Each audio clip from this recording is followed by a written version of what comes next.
Graça e paz, igreja, amém? Uma alegria estar aqui com vocês hoje, meus queridos. Nós estamos hoje no mês do Setembro Amarelo, né? E calhou muito bem de hoje ser o dia 10 de setembro, que é o dia da prevenção ao suicídio. Obrigado, pastora. E por quê? Porque hoje nós vamos falar sobre Abacuque, né? Esse é um livro maravilhoso. Cada vez que eu leio, tenho a oportunidade de lê-lo novamente, eu fico mais impactado com um livro tão curto, com um livro tão pequenininho ali, de 3 capítulos, consegue impactar tanto e ser um livro tão atemporal, né? Ser um livro que está ali muito à frente do que está sendo escrito. Eu queria pedir para colocar ali Abacuque, capítulo 1, do versículo 1 ao versículo 5. Capítulo 1, do versículo 1 ao versículo 5. Eu estou na NVI dessa vez. Amém. Advertência revelada ao profeta Abacuque. Pode passar para o 2.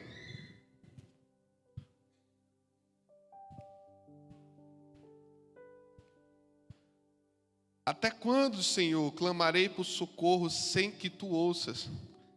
Até quando gritarei a ti violência sem que tragas salvação? Porque me fazes ver a injustiça e contemplar a maldade? A destruição e a violência estão diante de mim, a luta e conflito por todo lado. Por isso, a lei se enfraquece e a justiça nunca prevalece. Os ímpios prejudicam os justos, e assim a justiça é pervertida. Olhem as nações e contemplem-nas. Fiquem atônitos e pasmem, pois nos seus dias farei algo em que não creriam se a vocês fosse contado. Pai querido, te peço, Senhor, nessa manhã, que o Senhor venha com a tua presença aqui, Senhor, de uma forma grandiosa. Que a tua presença enche esse lugar e enche os nossos corações, tomando todo o espaço que há aqui. Sem a tua presença, Senhor, nada nós podemos fazer. Nós não podemos andar, nós não podemos nos dirigir para o que é correto. Sem a tua presença, Senhor, seria só a minha palavra humana. Mas eu não tenho nada a oferecer, Senhor, para o teu povo. Mas é a tua palavra, é o teu Espírito Santo que nos guia. Paizinho, que toda mente seja tomada cativa a ti nesse momento. E que nesse dia, Senhor, hajam curas. E que nesse dia, Senhor, hajam mudanças de situação. E que nesse dia, Senhor, hajam mudanças de coração. Oh, meu Deus, nós te agradecemos porque já cremos que o Senhor já fez. Em nome de Jesus. Amém. Queridos, eu não sei se você tem acompanhado os noticiários, mas ultimamente os noticiários estão mais parecidos com o livro de Apocalipse. Não é? É tufão lá na China, é tufão nos Estados Unidos, é queimada lá no Canadá, aí depois da queimada vem um enchente lá no Canadá, avalanche na Índia, terremoto ontem, né, de sexta para sábado, terremoto lá em Marrocos com mais de 1.000 mortos. Guerras, ameaça de bomba nuclear. A Rússia agora colocou lá, preparado uma bomba nuclear, está preparada, e o nome do míssil é Satã 2. Nada mais apocalíptico, né? E aí, fora esses problemas que estão acontecendo no mundo, é inflação, é desemprego, ameaças de demissão. Você pode perguntar, o que está acontecendo com o mundo? O que está acontecendo com a minha vida? Como é possível ter fé no meio de tanta tribulação, em meio a tanto problema? Meus queridos, esse livro é muito maravilhoso porque Abacuque viveu da sua vida um período muito difícil. E o período que ele estava vivendo, além de difícil, ia ficar mais difícil. Né? E por quê? Porque ele começa a reclamar com Deus sobre a corrupção do povo. Ele começa, é o único profeta que questiona Deus e não o povo. Ele vai direto para Deus e diz: oh, Deus, você não está vendo o que está acontecendo aqui? Até quando esse povo vai gritar violência? Ele é o primeiro profeta que faz isso. E quando ele clama a Deus, eu acho que Abacuque não teve a resposta que ele esperava. Né? Porque não foi exatamente aquilo que ele queria. Mas nós vamos ver hoje o que foi que fez Abacuque no final dizer: mesmo que a figueira não floresça, mesmo que não haja uva na videira, mesmo falhando a safra de azeitonas e não havendo produção de alimento nas lavouras, nem ovelhas no curral, nem nos estábulos, ainda assim eu exultarei no Senhor e me alegrarei no Deus da minha vida, minha salvação. O que foi que fez Abacuque, depois de todos os problemas que lhe foram revelados, no final louvar a Deus dessa forma? Nós vamos falar sobre isso hoje. Eu quero tirar 3 lições desse livro do profeta Abacuque. A primeira lição é: nós não entendemos o que Deus faz. Nós não entendemos o que Deus faz. Quando Abacuque questiona Deus sobre os seus problemas e fala ali: Deus, olha, está acontecendo isso, está muita violência, muita corrupção, o teu povo está perdido, o que é que o Senhor vai fazer a respeito? Quando é que o Senhor vai agir? Aí a primeira resposta de Deus é: Abacuque, nem se eu te contasse você ia acreditar no que eu vou fazer. Você não ia entender o que eu vou fazer. Por mais que nós nos esforcemos muito, meus queridos, por mais que nós façamos planos, por mais que nós sejamos cuidadosos com as nossas finanças, com os nossos sonhos, com a nossa preparação para os sonhos, a nossa visão das coisas é limitada. Nós não conseguimos enxergar um segundo à nossa frente. Quantas pessoas quiseram vir para Portugal no ano de 2020, juntou um dinheirão lá no Brasil para conseguir mudar para Portugal, por exemplo? Chegou aqui em Portugal e estava assim: Senhor, agora é a minha vez e tal. Aí chegou março, tudo fechado por causa da pandemia. Nós não conseguimos enxergar um segundo à nossa frente.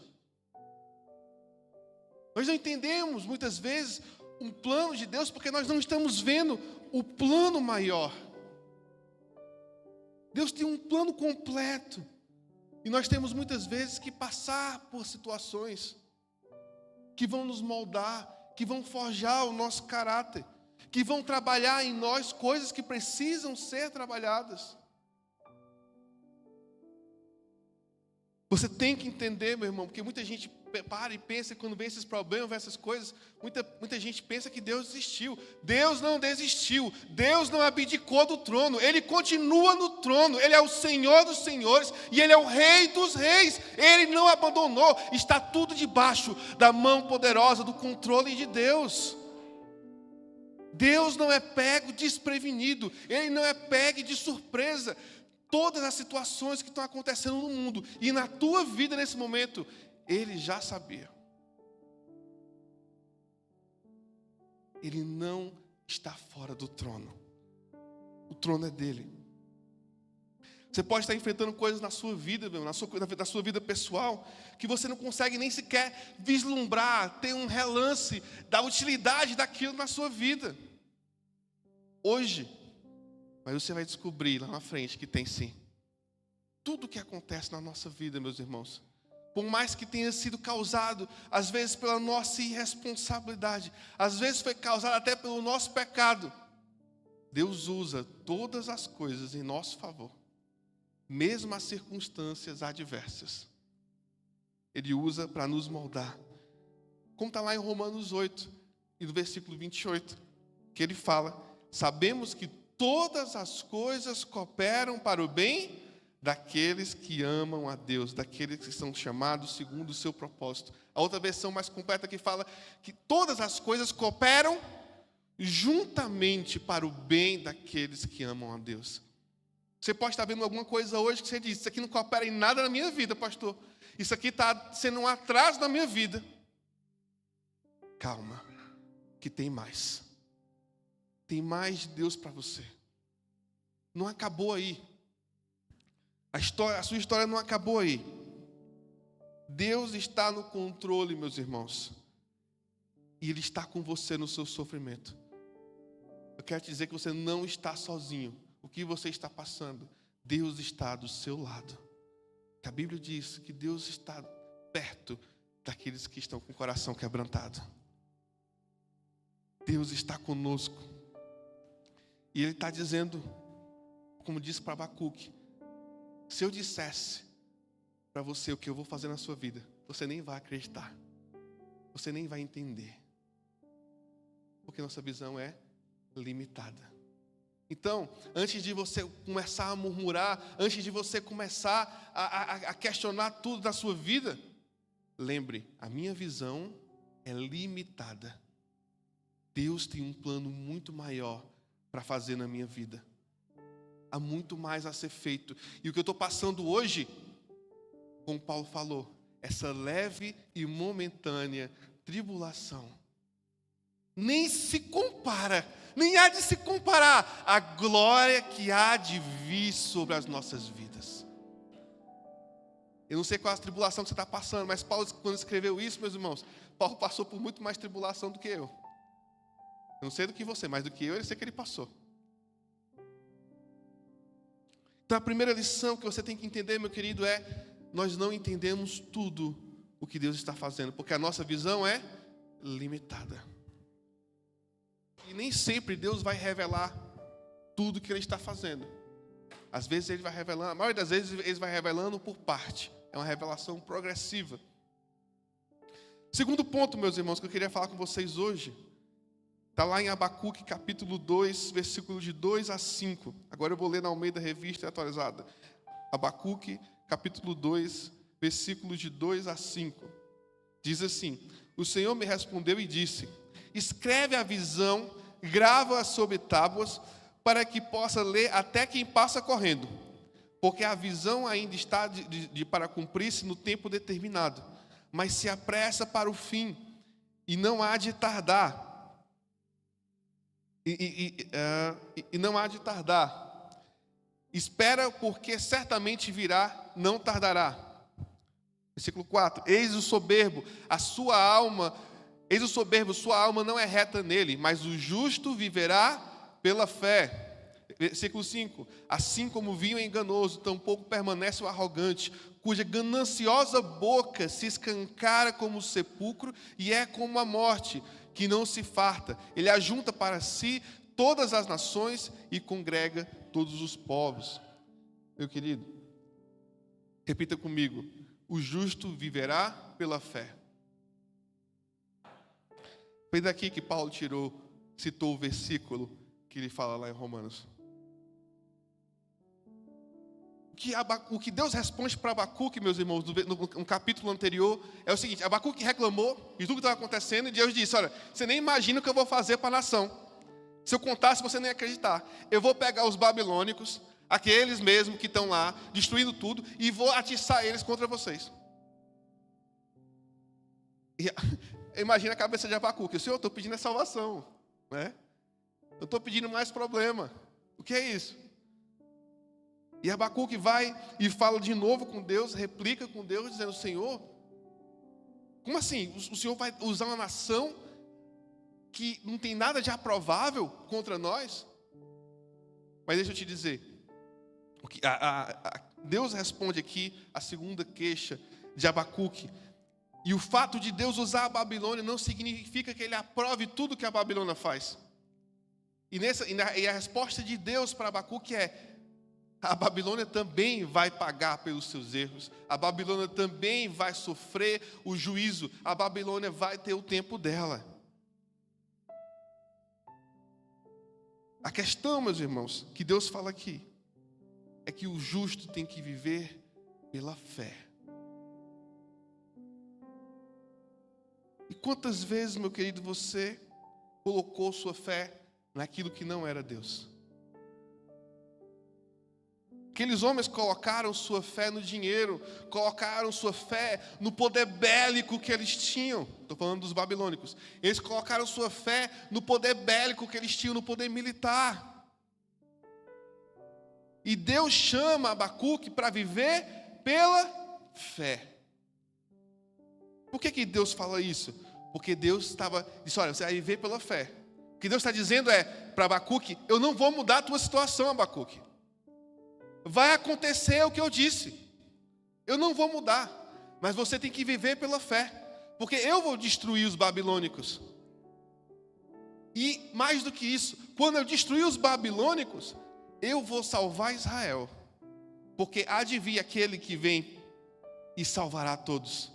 Ele fala que ele vai salvar Israel e vai salvar o seu ungido. Ele estava apontando para Jesus. Ele estava dizendo, olha, a minha promessa não morreu. Eu estou no controle, Abacuque. Eu vou salvar Israel. Você está vendo o povo vindo para tirar Israel do lugar dele. Mas eu estou te dizendo, eu vou salvar Israel e o Messias virá. Deus estava no controle. Aí você pode se perguntar, muita gente se pergunta, mas pastor, por que Deus deixou a Babilônia levar Israel dali, e depois as Babilônias, os Medo-Persas, depois os gregos, depois os romanos, o que foi que aconteceu? Meu amigo, se você for lá em 1 e 2 Reis, você vai ver uma lista de pecados cometidos pelo povo e seus governantes, a começar de Salomão, que levantou altares. Salomão, antes de terminar sua vida, levantou altares a Moloque, levantou altares a Deus Astarote, e dali em diante foi só degringolando. É tanto que depois disso, quando Roboão assumiu, o reino se dividiu. O filho de Salomão assumiu, o reino se dividiu. A confusão começou, foi pecado atrás de pecado. Nem o reino do norte escapava, nem o reino do sul escapava. Rei após rei, as coisas foram acontecendo, pecado atrás de pecado. E Deus prometeu, lá em Levítico, capítulo 25, Deus fala sobre o ano sabático. Só para vocês entenderem o contexto, Deus fala sobre o ano sabático. Que era o quê? Depois de 6 anos, vocês vão plantar 6 anos. No 7º ano, vocês não vão plantar nada. Vocês não vão plantar nada. Porque na colheita do 6º ano, vai ser uma colheita que vai durar para o 7º ano, e que vai durar até o início da colheita do 9º ano. Quando vocês forem plantar, vocês vão ter comida para o ano que vocês não plantaram e até o final da colheita do próximo ano. Deus prometeu que faria isso com a nação de Israel. Muito parecido com o que aconteceu com o maná. Né? Que o maná, todos os dias Deus mandava o maná se estragava, mas no sábado o maná não se estragava. Meus queridos, isso é um exercício de confiança em Deus. E o povo ainda perguntou, lá, e Deus respondeu lá em Levítico 25, 20 a 22. Ele disse, que iremos comer no 7º ano se não plantarmos nem fizermos colheita? Né? Saibam que enviarei a vocês a minha bênção no 6º ano.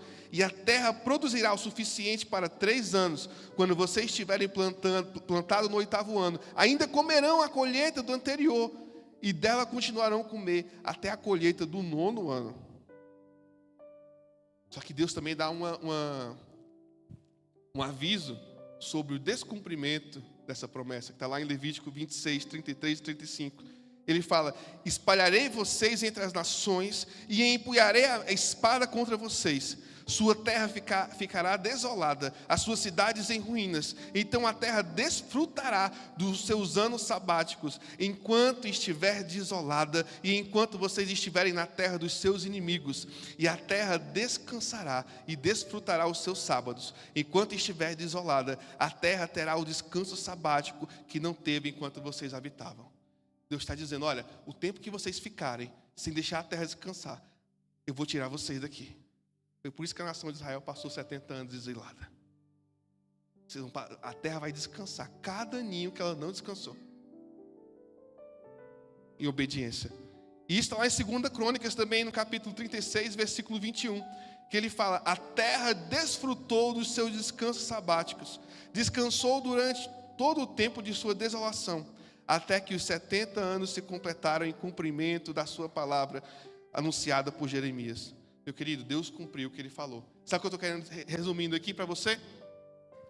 Deus está querendo que você coloque a sua fé nele. O povo de Israel não colocou a fé em Jesus, em Deus.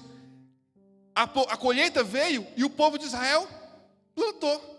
Continuou usando a terra, ao invés de confiar que o Senhor ia prover mais para eles. Nós temos que colocar a nossa fé no Senhor. Quantas vezes você colocou sua fé no dinheiro? Quantas vezes você colocou sua fé no trabalho? Na situação financeira do mundo? Quantas vezes, quantos relacionamentos você já entrou porque você confiou em você mesmo? E você já está todo machucado, todo arrebentado? O convite hoje de Deus para você é: coloque a sua fé em mim. E último, meu querido, colocar a fé no Senhor nos capacita. Abacuque não recebeu uma resposta positiva de Deus. Abacuque disse, Deus falou para Abacuque: Abacuque, viva pela fé. E depois que Deus fala isso para Abacuque, Deus fala: eu vou destruir também os babilônicos e eu vou enviar o meu ungido para vocês. Meus queridos, isso foi suficiente para Abacuque dizer: ainda que a figueira não floresça, ainda que não haja fruto na vide, eu louvarei ao Senhor da minha salvação. Mesmo em meio aos problemas, mesmo em meio às tribulações, Abacuque mudou. A fé em Deus nos capacita para enfrentarmos o que tivermos que enfrentar. Muitas vezes Deus não vai mudar a tua situação, Deus vai mudar o teu coração. Antes de mudar o ambiente, Deus muda dentro de você. Porque você murmurava, você não vai murmurar mais. Você não orava, agora você vai colocar o joelho no chão. Você não lia a Bíblia, você vai buscar o Senhor. Você vai entregar os seus planos, o seu futuro puros para o Senhor. E quando você coloca a sua fé nele, os problemas parecem menores.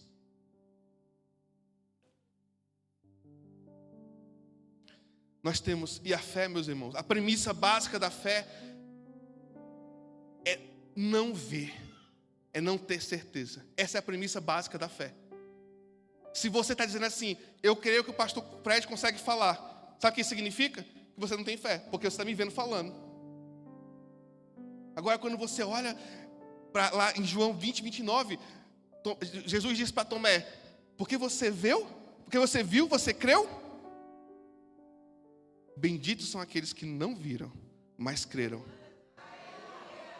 A premissa básica é você crer antes de acontecer. Isso é a fé. Como está lá em Hebreus 11:1, a fé é a certeza das coisas que se esperam e a prova das coisas que não se veem. Nós temos que crer antes da situação mudar, antes dos problemas passarem. Você tem que crer: Deus está agindo na minha vida. Ele vai também, como fez lá com a Babilônia, vai tirar os problemas da minha vida e vai salvar. E aí você vai poder louvar em meio aos problemas e dizer: ainda que a figueira não floresça, ainda que eu não tenha emprego amanhã, ainda que nada dê certo, eu exultarei no Senhor. Não interessa a situação, o meu coração é dele, ele sabe o que é melhor para mim. Se não deu certo é porque não era para dar, ele está no controle, ele está no trono. Nós precisamos crer nisso. Aleluia. Se Deus não mudar a tua situação, Ele vai mudar o teu coração. Vamos louvar o Senhor. Queria pedir para o louvor subir para nós encerrarmos. Eu queria, meus irmãos, lembrar vocês dos pontos que nós falamos hoje. Nós não entendemos a visão que Deus tem para nós. Vamos ficar de pé. Ele nos convida, meus irmãos, para ter fé somente nele. E quando nós temos a fé somente nele, a fé nos capacita para nós vivermos tudo aquilo que nós temos que viver no Senhor. Eu quero convidar você, meu querido, você que está aqui hoje e talvez nunca entregou o seu coração ao Senhor. Você que está aqui hoje e nunca entregou sua vida ao Senhor. Que nunca fez uma confissão pública para dizer: olha, eu sou de Cristo.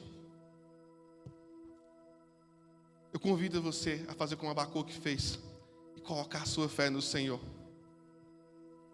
Eu não sei qual problema você está passando hoje, o que você está enfrentando, mas Deus tem salvação para ti e tem poder de Deus para te fazer suportar todas as situações. Há alguém aqui hoje que deseja entregar a sua vida ao Senhor? Só levanta a sua mão onde você está. Não precisa você sair do seu lugar. Só levanta a sua mão e diz assim: olha, eu quero me identificar publicamente com Jesus. Há alguém aqui hoje? É só você levantar a sua mão. Há alguém aqui hoje que deseja fazer essa confissão pública com o Senhor? Ou estamos todos caminhando para o céu? Estamos todos caminhando para o céu, meus irmãos. A porta da salvação está aberta, meu querido. Até o final desse culto, se você ainda quiser, você pode vir aqui à frente a qualquer momento e dizer: olha, eu quero entregar minha vida ao Senhor, mas eu quero que você diga para mim: eu quero entregar minha vida ao Senhor. Enquanto o louvor vai cantar essa canção, meus queridos, eu também quero